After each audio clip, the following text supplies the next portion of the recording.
Welcome to Huddle Up, brought to you by the Fields Huddle Group. Jaguars senior writer John Oehser, NFL Network Analyst and former Jaguar Bucky Brooks, and senior reporter J.P. Shadrick bring you the latest on your Jacksonville Jaguars. Huddle Up starts right now. All right, welcome into Huddle Up with Bucky Brooks. And Bucky, this is a skeleton day around the Jaguars. No J.P. Shadrick, and amazingly, a skeleton staff around the Jaguars. Not a lot of managing going on around here today, Buck. Not a lot of management. Yeah, everyone's already on vacation. We're already on Thanksgiving holiday. People are already sizing up how they're going to attack the meals for tomorrow and those things. I get it. You know, I understand what it is, but we're going to make it work anyway. Yeah, it's going to be good. We're going to take a look today at Jaguars Cardinals, Jaguars Titans coming up Sunday, and the AFC South race, which is interesting for the Jaguars for the first time in a couple of years. Buck, the other day, a little ahead, but before we get into the meat of Arizona, talk about this team very quickly before we go to the first break and just where you think they are. You know, man, look, I'm pleasantly surprised and impressed with this team. I'm really impressed with the leadership of the team, not only the players, but really the coaching staff. I think they do a really good job, Liam Coleman and staff, of telling the team exactly what it is. And at a time where people like to sugarcoat things, I think their direct, transparent approach really resonates with this group of players.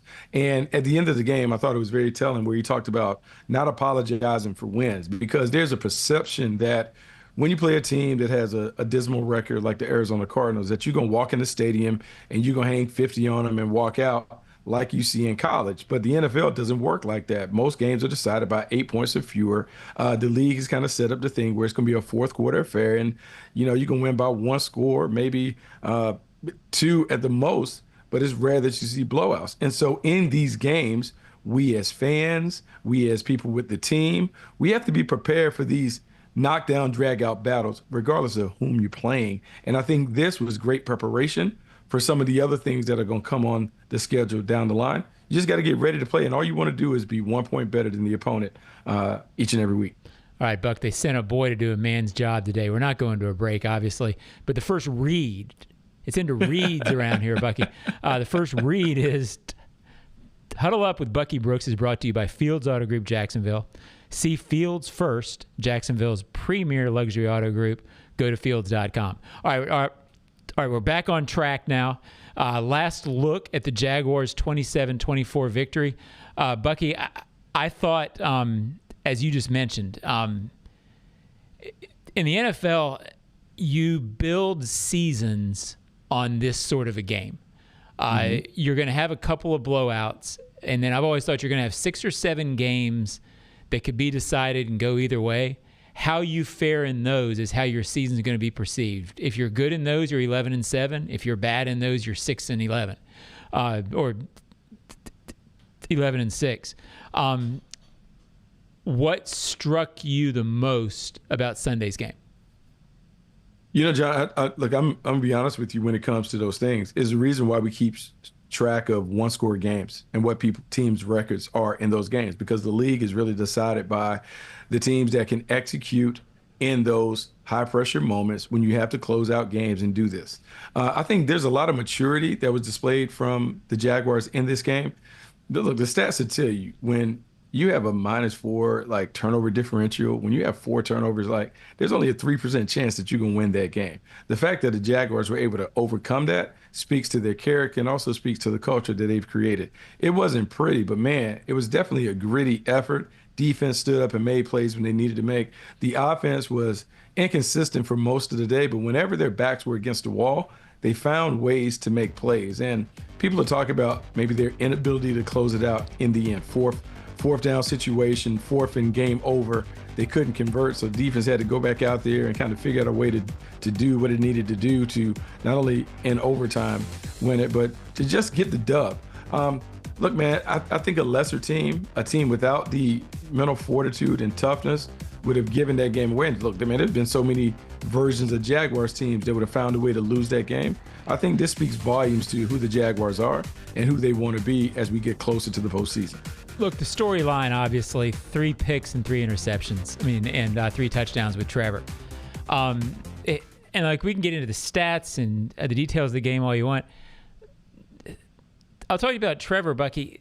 To me, we're spending all this time this season, and understandably so, on the flaws and on the interceptions and what he hasn't been. And I guess I've kind of gone back to this in talking on the air about this guy and in writing about it. The good stuff counts too, Bucky. I mean, it's the 3 touchdowns, the run against Kansas City, the gutty performance against the Raiders when he was sick. Everybody keeps telling me, hey, we know what he is, and then pointing at the flaws. Well, maybe we know what he is in the fact that they're beating good teams, and late in games, he's coming up with big moments. Doesn't that count? It does count. And look, I'm going to say this, and I feel like I've seen a maturation from Trevor being on the sideline each week from week 1. Interesting. Okay. Trevor, I think, one, we have to understand, Trevor's had multiple head coaches, multiple offensive coordinators. He is now being encouraged by a head coach who's the offensive play caller to let it rip. And so for someone who likely heard, hey, take care of the ball security is everything, manage the game, you don't have to force plays, you don't necessarily be the game changer. Liam Cohen is trying to get him to take his game into that game changer category.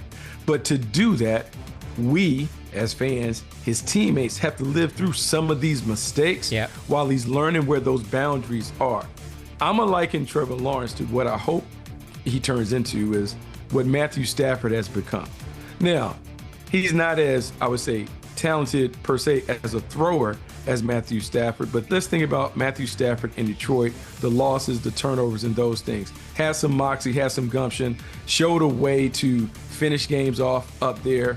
But then when he gets to the Rams and he settles in and he's experienced enough to know when to push the envelope, when to dial it back. We have to be patient enough to let Trevor get to that point when he understands this is a game where I need to be in managerial mode.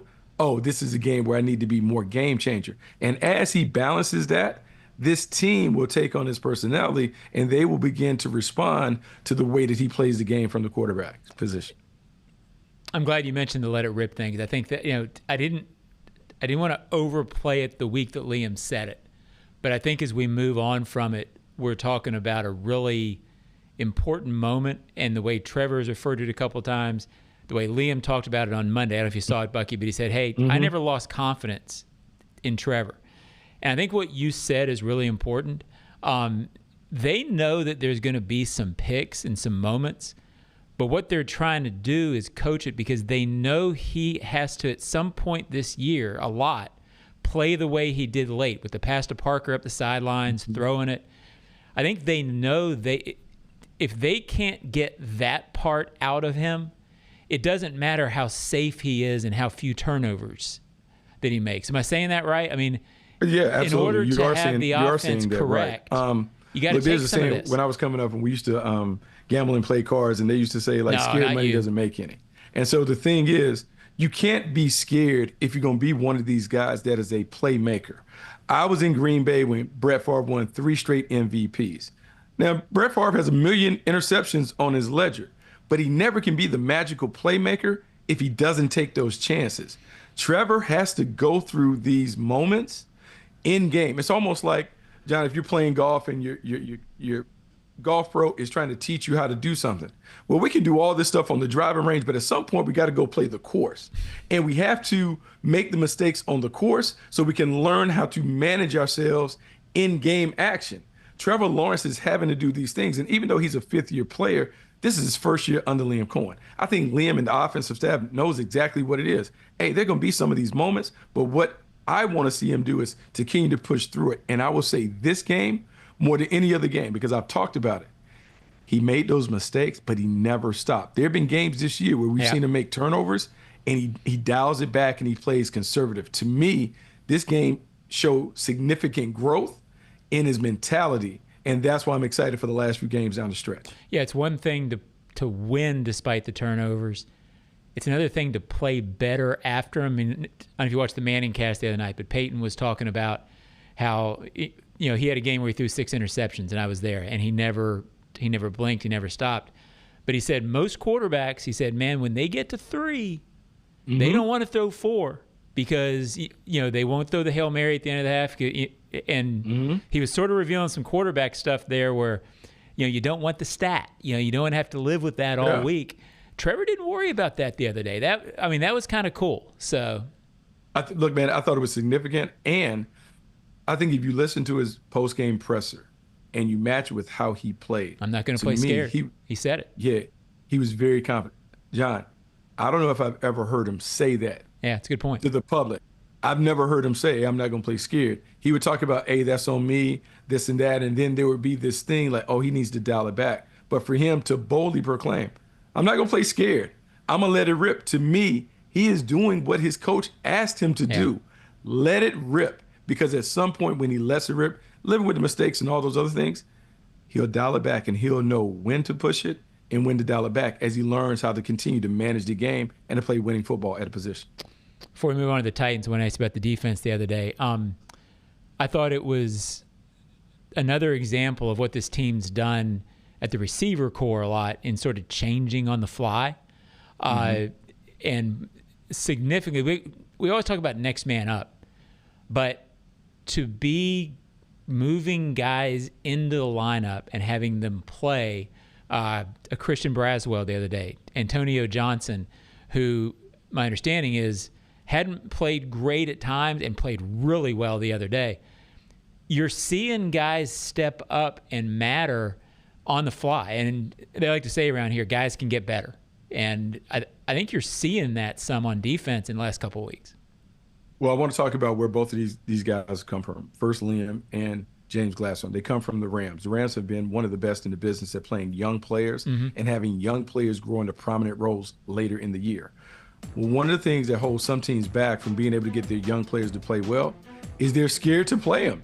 They're scared to put them in the game. Yep. When you have injuries, you go cruise the waiver wire and try and find a veteran who is older and declining rather than saying, hey, I'm going to play the young guys. And once again, we talk about living through the mistakes. It's really hard to get coaches to play young guys, but it's really hard. But you know what you have to do to play them? Don't sign older guys. Right. Don't let those guys be options. Force them to play with what you have. So, for instance, Braswell playing, he gives up a double move late in the game. You know what, John? I gave up that same move when I was a young player because in 2-minute situations, you don't think about the double move being part of their plan. Well, what I can guarantee you, he won't give it up again because now, look, the stove is hot. Oh, I touched it. Oh, it's hot. You only get better and gain expertise through experience. I love what they're doing, but I also like the fact that at halftime, being in there, Anthony Campanelli making adjustments, going from being soft, zone, vision, and break to, hey, man, we got to tighten up. We got to pick and choose when to take our chances. We need to get after the quarterback. And they had a different approach in the second half. Look, this is one of a handful of times that I've seen Campanelli make changes, and it's worked out. I really like what this coaching staff been doing, and I'm so positive about how this team is going to finish up because not only are the players the right kind of players, but, man, every week my confidence grows in this coaching staff and what they're trying to get across. Yeah, it's interesting. Some teams fall apart, and I think Gladstone said it during the offseason that good teams build in the offseason, and you build great ones by continuing to build during the season, which is acquisition stuff, but it probably means a little bit of what you're talking about, that you grow guys on your roster and you figure it out. I mean, Parker Washington and Jacoby Myers and this is not the receiving core you started the season with, but it's better. And I think you're seeing that all around the roster. So, all right, we're going to go to we're going to go to break. Jags fans, want customized Jaguars furniture for your home? Check out zipchair.com to browse all customizable options. ZipChair, furniture for fans. When we return, we're going to look at the Tennessee Titans on Huddle Up with Bucky Brooks.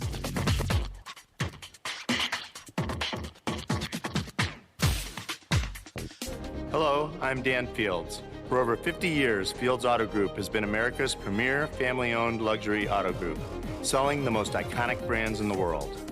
We understand the luxury customer and provide an extraordinary car buying and service experience. It's not just about selling cars. Fields is focused on building lifelong relationships. We invite you to visit Fields and enjoy an honest and memorable luxury car buying experience. Hi, it's Sam Kavaris. You probably already know that Echo East Coast Transportation is the official transportation provider for the Jaguars. I've been a client for more than 30 years because they're from here, and like you, they've been Jaguar fans from the beginning.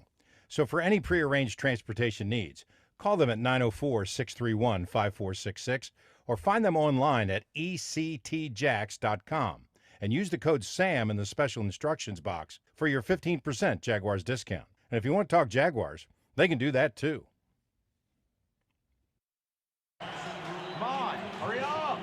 The stadium bathroom line. It's like TSA and the DMV merged in the waters of rush hour traffic, and you're in it. No closer to the bathroom than you were 5 minutes ago. Just closer to, well, going to the bathroom. You know what actually takes a minute? Pre-ordering an Uber so no one drives impaired after the game. Take a minute, make a plan. Never drive impaired. Go to takeaminutenow.com. From Diageo, Mad, Uber, and the NFL. Please drink responsibly. At GEHA, we stand behind our members because we were founded by members. We're not focused on Wall Street. We're focused on Main Street. So we've built dental plans with 100% coverage for in-network preventive care, with access to a nationwide network of nearly 600,000 provider locations. GEHA is proud to offer dental plans exclusively for federal employees, federal retirees, and military retirees. Visit GEHA.com to learn more.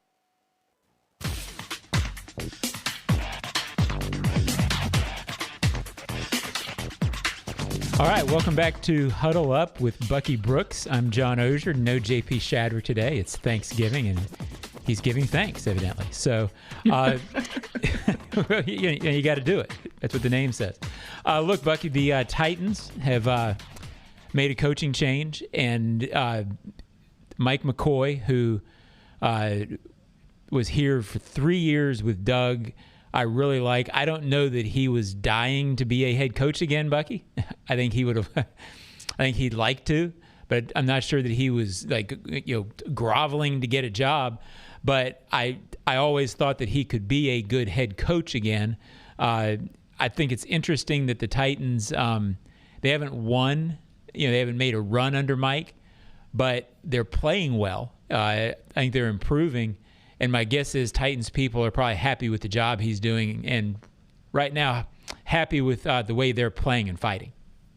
Yeah, absolutely. I can't say that I'm happier for somebody than Mike McCoy. Love him. Now, I don't want them to win this weekend. Yeah, good guy. And I'll say that to Mike, and Mike knows him. But Mike and I go all the way back to playing together in Green Bay, A1 dude. And look, he was given a difficult circumstance to kind of take over the Titans where they're doing it. But they play hard. The one thing that we always know about that franchise, because, look, they're our rivals. Like, they're going to play hard. They have a nastiness about them. They're going to make the game ugly, and they're going to find a way to be there in the end. I think for the Jags, we understand that going in. We know how they're going to play regardless of their record, and we need to buckle it up because it's going to be a very, very physical and competitive game. Yeah, we're going to talk about Cam Ward in a later segment, so I won't go too deep into him. They're beat up. You usually think of the Titans as being able to run. It doesn't seem like they're a great running team this year. Aside from Cam being able to move and start to make some plays, where can they hurt you? They can hurt you, one, if their defense is playing, because their front seven is as good as any. If they can create turnovers and get a little momentum, this quarterback is good enough to make plays inside and outside the structure of the offense. They haven't been able to get their running game untracked, but man, momentum is a funny thing. And if they have some positive things happen early, much like we saw with the Arizona Cardinals, it's going to be a long day. So it's not necessarily the talent. I'm going to say it's the toughness and tenacity that they can display if we give them a chance early to hang around. We've talked about it. Mature teams, championship teams, they find a way to knock these guys out early. We don't want to give them life and to make this game more difficult than it needs to be. Yeah, we'll get into their defense in a second, but I thought, Bucky, the formula for the Jags on Sunday, it laid out for them in the first half the other day. They got the quick drive, the Jaguars, and that was a game where you were on the verge of sort of playing a, quote, lesser team into going uphill. You had the 7-0 lead, and as you said, the turnover with the points for Arizona completely changed the dynamic of that game. So the Jaguars were doing it until a missed block, and all of a sudden, on the road, when you don't get that foot on the throat moment in this league, it's hard to get 2 throat on the foot moments. And I thought they missed theirs right there, and you got to take advantage of those. Yeah, you got to take advantage of it, particularly when you're on the road, because what happens is the energy from the home crowd can allow the underdog to sustain itself for a little bit. The momentum, the feeding frenzy, all of those vibes continue when you let them hang around, and now the team and the crowd believes that they can get it done. That's why the best way to start, you want to jump on them early. You want to get a two-score lead, and you want to be able to start controlling the game. This will be a test because everyone on the outside will look at their record and say, oh, they're 1-10, they haven't won a lot of games. But you and I know, man, this is going to be a tough game. It's a division rivalry. Throw the records out. You got to lock in and focus, and the Jags really have to lock in and bring their best game on Sunday. Yeah, it's a game that worries you because you feel like if they're going to get it easy, quote, which is tough on the road, I think you've got to play well offensively out of the box and then make something happen against Tennessee in the second quarter. Get that lead you're talking about. Then you can kind of get going. But if you haven't done it by halftime, it's hard, and you're probably in for a 60-minute deal because it's just harder to pull away. As we like to say, this is not the Southeastern Conference. There's no mismatches. So why is the Titans defense, outside of Jeffrey Simmons, who I think most people listening to this show know he's elite, what else makes this defense so tough? The front seven, obviously, again, there are parts of teams, even struggling teams, that are really good. If you let the Titans' defensive front dictate the game, they can beat you. Absolutely. And if you make them, if you allow them to dictate the terms, Denard Wilson is the defensive coordinator. You know him well. Frank Bush is their linebacker coach. Man, they're going to have this team ready to play, particularly up front. And with Jeffrey Simmons, he commands so much attention that it allows the game to be easy for everybody else. Jahard Ward, you see Draymond Jones. People are talking about Arden Key. They have some guys that can really create chaos when they win on early downs and they're able to pin their ears back on passing downs. That's why it's really essential for the Jaguars to be able to run it, to be able to play in what we call mixed down situations where the defense doesn't know if it's run or pass. It's not obvious based on down and distance. And then you have to be able to protect, so you take some shots on the outside. The most vulnerable part of the Titans defense is their secondary, particularly at corner. You have to be able to run the football so you take some shots down the field, generate some explosive plays, because explosive plays translate into points. Man, we're going to need our best week of practice, and more importantly, a real focused effort to get this done against this team. We'll veer into that before we take the next break. Explosive plays, Bucky, it's something that I really thought was going to define the Jaguars' offense, and it shows you what I know. They're good, and they haven't had, I think, 3 plays over 40 yards in the passing game. There's a chance they get BTJ back this week. I'm not sure how he's going to fit into what's going on. I think he's going to have a role. If it hasn't happened yet, can they start being explosive, or is it going to be 10-play, 80-yard drives? No, they still have an opportunity to find a way to be explosive. One of the things that stood out, it was a near miss, but late in the game last week against the Cardinals, we had gone a little 13 personnel, 3 tight ends, and we snuck De'Ami Brown in the game out wide. And we play action, and we took a shot. Now, we missed, but it's one of the things that I would expect us to be able to do. And the more creative we can get with our formations and personnel packages where we show the illusion of run and then take shots down the field, the better the chances of us beginning to deliver those explosive plays. Brian Thomas Jr. comes back because he's our most explosive weapon on the outside in terms of a vertical threat, someone that can make plays outside the numbers. We have to find a way to, take 2 or 3 shots a game, not only in hopes of getting an explosive play, but backing the defense up. So now Parker Washington, Jacoby Myers, Bretton Strange, now they have more room to work the intermediate areas of the field. Yeah, in 96, Buck, you were here, and that team sort of, at the end of the season, he had been good.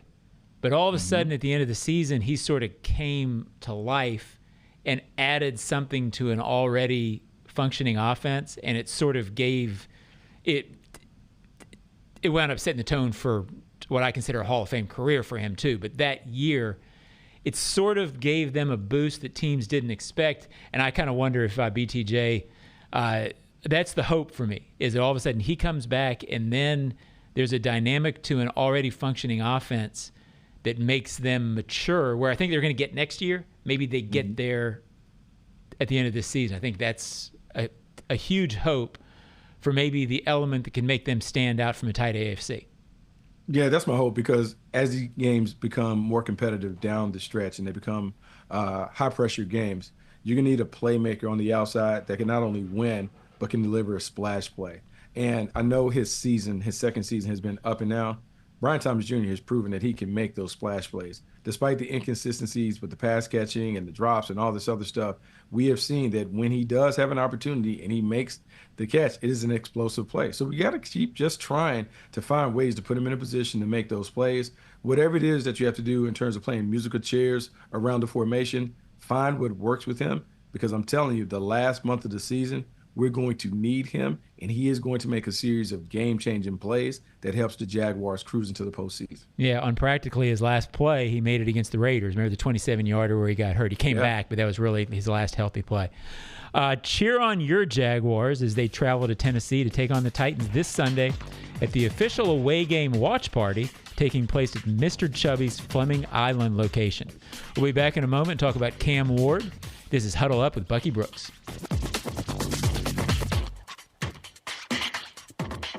Hello, I'm Dan Fields. Finally, inventories and prices are customer friendly. That's because summer's here, so let's keep it real at the Field Summer Sales Event. We have vehicles on the ground and ready to go. All new makes and models to choose from, even electric cars and SUVs. Stop searching for your next luxury vehicle and see Fields first. And get an incredible offer like this. Right now, save up to $10,000 on remaining new 2024 Porsche models in stock at Porsche Jacksonville. Go to PorscheJacksonville.com. The kick is up. It's good! Field goals for Firehouse Subs are back. That means when the Jags score from deep, you do too. Anytime the Jags score a field goal that's 40 yards or more, you can get a free medium sub with the purchase of any other medium sub online or in the app for 4 days following the game. So cheer on the Jags, watch for the big kicks, and get your buy one, get one free medium sub at participating Firehouse Subs throughout Jacksonville when you use the app. The hottest subs in Duval. See firehousesubs.com for offer terms. What's the best part about lawn care during the winter?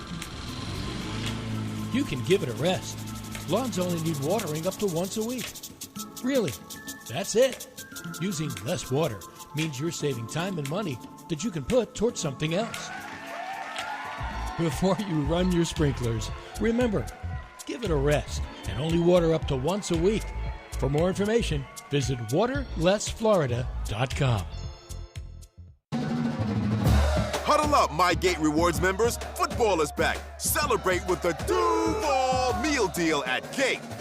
Right now, grab a personal pizza and any 20-ounce Coca-Cola soft drink for just $4.99. No matter what combo you choose, this meal's the perfect play. Happening now through January 5th, 2026. See store for details. A deal that's a victory for every fan.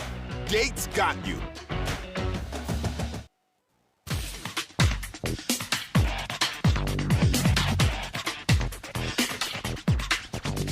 All right, welcome back to Huddle Up with Bucky Brooks. Defensive coverage of the game presented by GEHA, Government Employees Health Association. Benefits for federal employees and retirees. And Bucky, we're going to take a look at Titans quarterback Cam Ward. Look, we cover the Jaguars, so you cover the NFL much more than I get a chance to. For me, Cam Ward sort of blends into a lot of struggling young quarterbacks. You never know if they're going to make it. Bryce Young, there's been a lot of storylines. Why is he different than that? One, his mentality is different than a lot of guys. He is an ultra-competitive guy, just loves the game. Alpha dog persona is what guys would describe him as. and he's super talented when it comes to being able to make throws from various platforms. It hasn't worked to date against the Titans, but he's shown flashes. When you go back and look at his history, first at Incarnate Word, then at Washington State, and finally at Miami, he's always raised the level of play of his teammates. And the expectation will be that he would do the same thing in Tennessee. Doesn't have the weapons around him, but man, he's going to make some throws, a handful of throws this week that are going to make us kind of drop our jaws. What has to happen for us, can't let him get comfortable. Got to find a way to disrupt his rhythm. Sometimes that disruption comes from blitzing. Sometimes it comes from changing the look post-snap, but you can't allow him to kind of read the mail, because if he's able to do that, he's able to play aggressively and decisively, he's good enough to hurt you. Do you know him at all, Buck? I know you knew you knew some of the guys coming out. Do you know? Yeah, I don't know him as well. Okay. I've covered him extensively, and the stories about him when you talk to Mario Cristobal and guys down in Miami are legendary in terms of how he holds people accountable, how he gets after it, and just what he brings to the game. But like most young quarterbacks, man, it takes a little while to acclimate to the pro game. And if you're the Jags, don't give him any life. Don't let him get off to a hot start. Don't let him see the layups, go in the bucket, all that other stuff. So you really want to clamp down, make sure that it's tough for him early, and see if we can feel him wilt under pressure late. Yeah, what you wonder about a young guy like that in the rookie year is, do you have that you want to, or grit, or whatever it is, to withstand week to week what's going on. Some guys can try to have a bad season and then come back, and once everything's been reset and they've gotten away, they're good to go. But it sounds like he's a guy, and the Titans' results the last few weeks tell me that he's a guy who they're not going to be an easy out down the stretch just because they've already reached double-digit victories. And it sounds like he's a big reason why.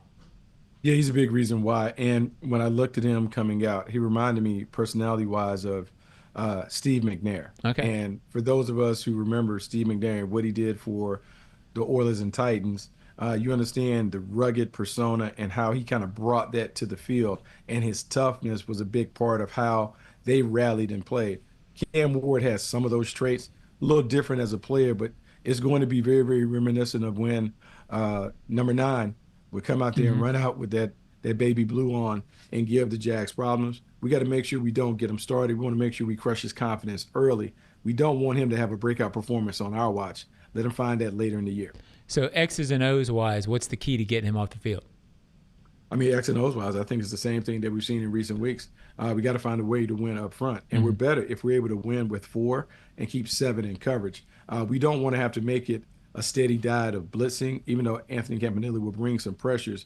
We want to use the blitz as a surprise, not as a main diet. So let's see if Josh Hines-Allen and some of those other guys up front can hunt early and allow us to play coverage and really suffocate what they have available on the perimeter. I wanted to ask the defensive coordinator a question. Josh Hines-Allen talks a lot about rushing as a group, right, and the importance of it, and rushing within a plan. It seems like they've gotten back to that the last couple of weeks. I would sense that can be a hard thing to stay in all year because there's pressure in this league to get sacks. It seems like the last couple of weeks they have rushed really well as a unit. Yeah, they have rushed really well as a unit, and it is a coordinated effort by the front 4 to be able to rush and get the quarterback down. And what you can have is you can't have guys playing hero ball where you jump out of a gap, you go to make a play, you rush past the depth of the quarterback's drop, and you leave open lanes for the quarterback to escape. Everyone has to do their job up front. And when everyone is working together, that's when you begin to get those coverage sacks or those garbage sacks because people are forcing the quarterback into the waiting arms of somebody else. I'll say this, though. The biggest key to the pass rush has been Eric Armstead. Right. His ability to generate a push up the middle forces quarterbacks to flee to the sides into the hands of Josh Hines-Allen and some of the other guys. So as long as Eric Armstead is dominating and winning his one-on-one battle up front, man, it's going to bode well for Josh Hines-Allen and others to be able to get sacks. I haven't been around too many good edge rushers who haven't had good interior line play. So that's one of the great hidden truths of the NFL. When we return, a final look at the Titans on Huddle Up with Bucky Brooks.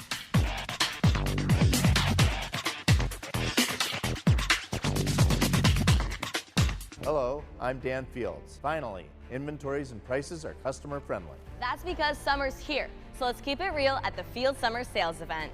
New inventory is arriving daily. All new makes and models to choose from, even electric cars and SUVs. Visit Fields today and find the fit for you.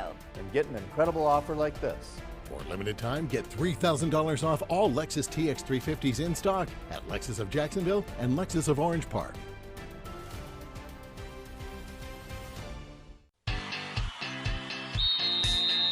It's game time, Jaguars fans. This season, feed your fandom with the Jaguar sub from Publix, the official supermarket of your Jacksonville Jaguars. Wow! Sink your teeth into crispy chicken tenders, boar's head bacon, melted cheddar, sweet coleslaw, and smoky barbecue mayo, all stacked on a fresh white roll. Taste the hype only at Jacksonville Publix locations. Publix, where shopping is a pleasure. Chelsea here, ready to upgrade your windows or patio doors? During Renewal by Anderson's Black Friday sales event, buy now and pay nothing until 2027. That's 0 down, 0 payments, and 0 interest for 2 full years. Our Acclaim Impact windows are built for Florida homes, designed to help you save on energy bills while keeping your home comfortable all year round. Restrictions apply. Visit bestwindowsflorida.com to schedule your free in-home design consultation. License number CGC 1527613. Renewal by Anderson, where comfort meets savings. Watch the game, host your crew, or just unwind at BC Grill and Patio at Sheridan Jacksonville, part of the Marriott family of hotels. Enjoy craft cocktails, tasty bites, and indoor-outdoor seating perfect for watch parties, happy hours, and events. Mention this radio ad for 10% off food and drinks. Visit SheridanJacksonville.com or call 904-564-4772.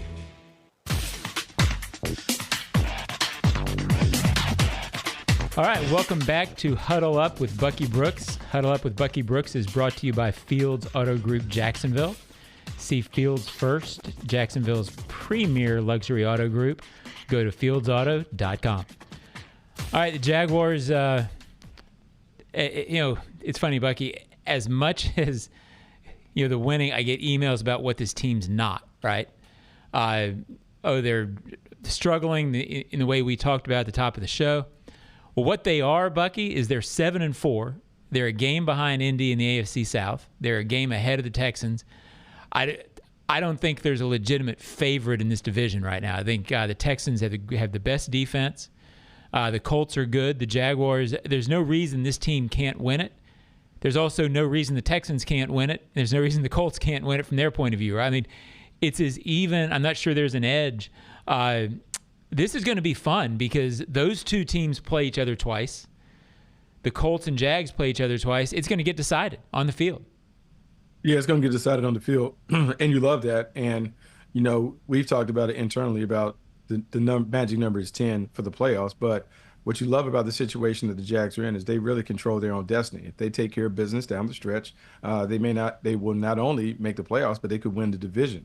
But this is one where you got to attack it one game at a time. And this is a big game just because on paper they would say that this is one that they should win. So you want to make sure that you get this one and set yourself up to play meaningful games down the stretch. The team has matured a lot from the beginning of the season. And if you really go back and look at the games that are lost, outside of that one stinker against the Rams in London, look, man, they played really good teams. They fell short in some of these games. This team is good. This team knows that they're getting close to being the team that we want them to be. It's just a matter of taking another step this weekend. Yeah, it's, you're one play. Again, you can't say this in the NFL. I get it.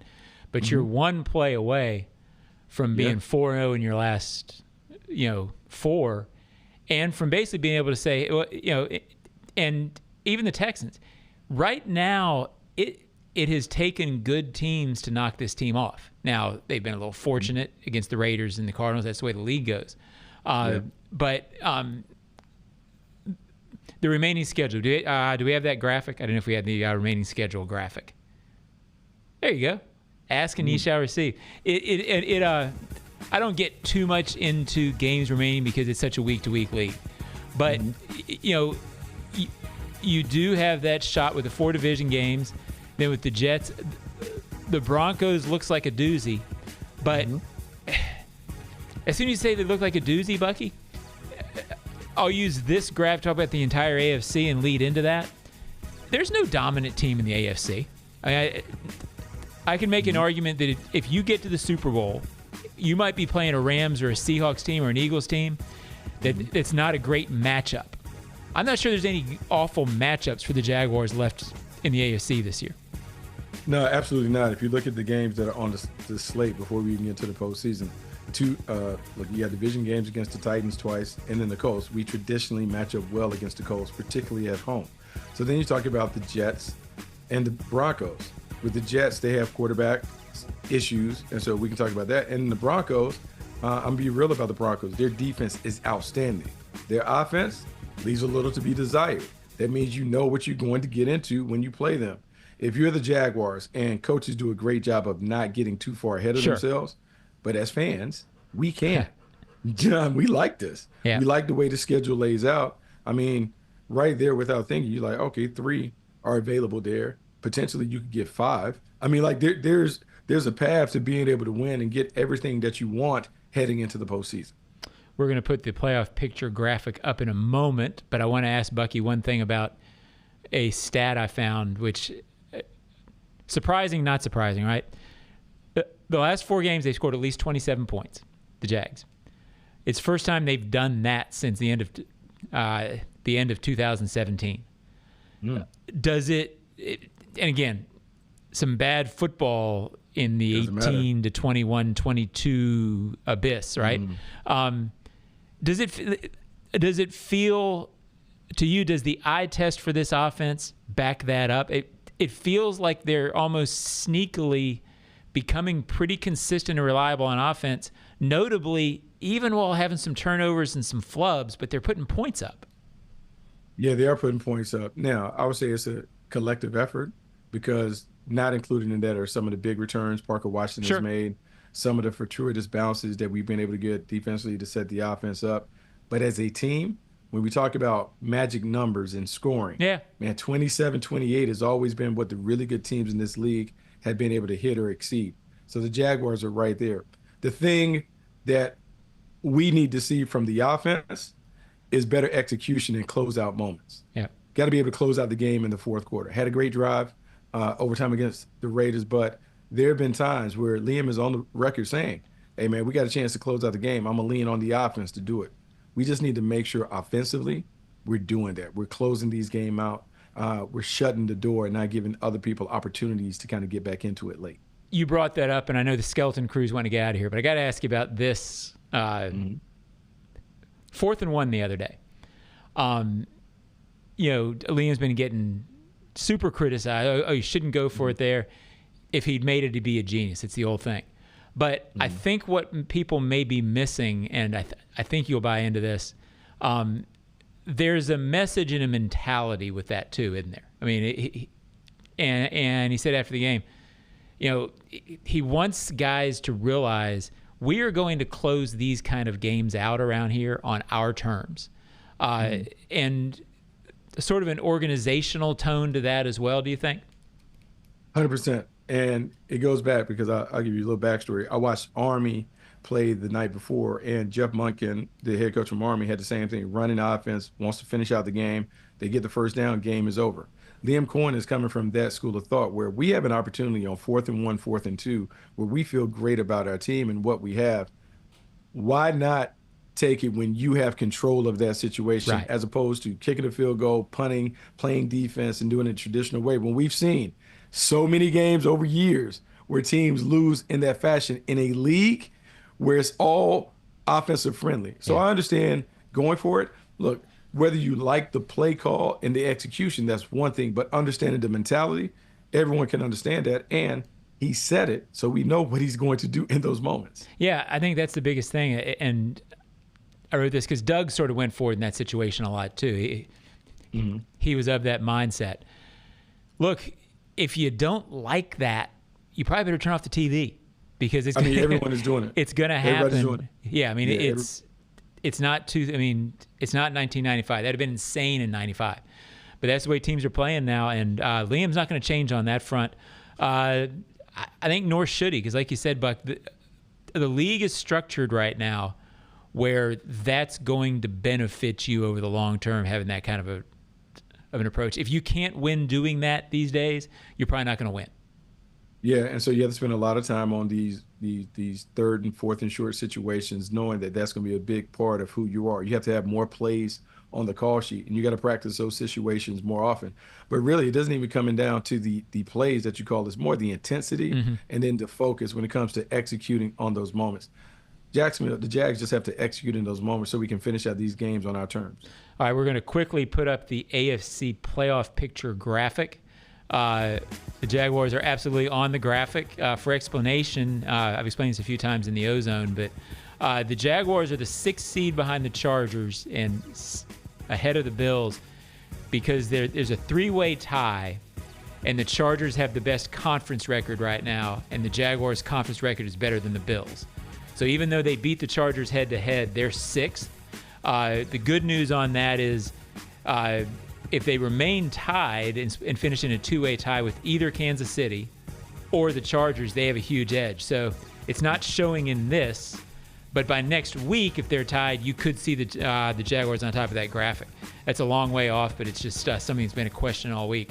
And Bucky, just one final question. Again, on that graphic, this is as wide open as I've ever seen the AFC, probably. I say ever. There's been other years.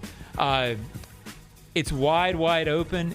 And as we talked about coming into the break, that team in red sitting over on the right is still probably the team I don't want to see. Yeah, the Kansas City Chiefs are certainly there, and they're scary because their quarterback, Pat Mahomes, and all of the experience that they have as a perennial Super Bowl team. So you worry about them. They're sitting at 6-5. They have some work to do. But when I look at the graphic, my eyes are dead on the Colts because I'm seeing the Colts beginning to have to rely more on Daniel Jones, the playmaker, than the game manager the role that he was thriving in early in the year. And the more that it becomes that and less about Jonathan Taylor, the more likely the Colts are going to come back to the pack. We'll take care of business this weekend, and then we can talk about the Colts. But if I'm a Jags fan, I'm looking at the division title because you want division title because that's a home game and theoretically a better matchup for you in the postseason. Oh, I think you make a strong argument that if you're a Jags fan, you sort of hope the Colts win this week. That puts the Texans 2 games behind you, and you've only split with them because you've got to be bold in this. Hey, let the Colts win this week. We'll reel them in next week after we take care of business in Tennessee. It's a bold organization right now. They're not waiting for things to happen to help them. So I do think they're taking the approach. The Colts can win 4 as far as they're concerned because they want to win the other 2 and beat them and bring them back. So they're more concerned about what the Jags do than the Colts do right now is my point. So 100%. We just got to take care of business. It'll come back to us, and we control our destiny. So if we win our games, it doesn't matter what any of those other teams do. All right, everybody. Happy Thanksgiving, Buck. Happy Thanksgiving to Brent Reber. Happy Thanksgiving to management, which is probably off-site listening to this right now, Bucky. So I'm going to get out of here. This has been the Huddle Up podcast with Bucky Brooks. Buck, we'll see you Sunday. All right, man. We see you.